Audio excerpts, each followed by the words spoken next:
Mona Lisa was an oil painting on polar wood panel by the famous painter Leonardo da Vinci, probably the world's most famous painting. It was painted sometime between 1503 and 1519 when Leonardo was living in Florence, and now it hangs in the Louvre Museum, Paris, where it retained an object of pilgrimage in the 21st century. The sitter's mysterious smile and her unproven identity has made the painting a source of ongoing investigation and fascination. The painting itself presents a woman in half body portrait, which has a backdrop or distant landscape. Yet, the simple description of seemingly standard composition gives little sense of Leonardo's achievement. The three-quarter view, in which the sitter's position mostly turns towards the viewer, broke from the standard profile pose used in Italian art and quickly became the convention for all portraits, one used well in the 21st century. The subject's softly sculpted face shows Leonardo's skillful handling of the fine shading and reveals his understanding of the musculature and skull beneath the skin. The delicately painted veil, the finely thought tresses, and the careful rendering of the folded fabric demonstrate Leonardo's studied observation and inexhaustible patience.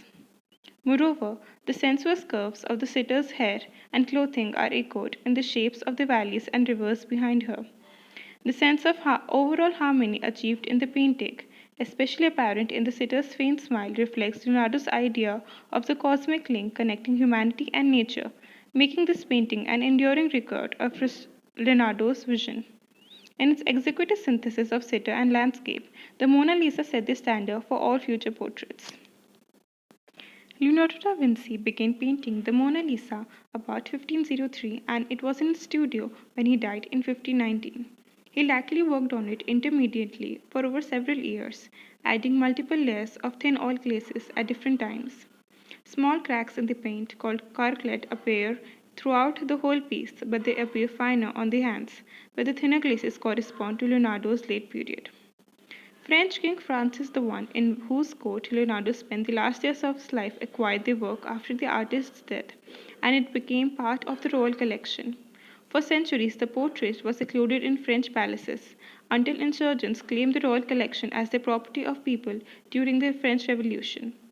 Following a period hanging in Napoleon's bedroom, the Mona Lisa was installed in the Louvre Museum at the turn of 19th century. In 1911, the painting was stolen, causing an immediate media sensation. People flocked to the Louvre to view the empty space where the painting had once hung. The museum director of painting resigned, and the poet and artist Pablo Picasso were even arrested as suspects. 2 years later, an art dealer in Florence alerted local authorities that a man tried to sell him the painting. Police found the portraits lashed in the bottom folds of a trunk belonging to Vincenzo Perugai, an Italian immigrant who had briefly worked at the Louvre Fitting Glass on a selection of paintings, including the Mona Lisa. He and possibly two other workers had hidden in a closet overnight, taken the portrait from the wall of the morning of August 21, 1911, and run off without suspicion. He was later arrested, tried, and imprisoned while the Mona Lisa took a tour of Italy before making its triumphant return to France.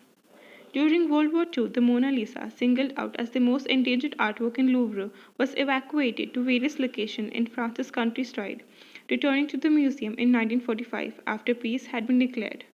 It later traveled to the United States in 1963, drawing about 40,000 people per day during its 6 week stay at Metropolitan Museum of Art in New York City and at the National Gallery of Art in Washington, D.C. It also toured to Tokyo, Moscow in 1974. There have been many films, songs, and even novels written about the Mona Lisa. Both fine art continue to refer to Rolando's portrait as a touchstone for people around the world. Thank you.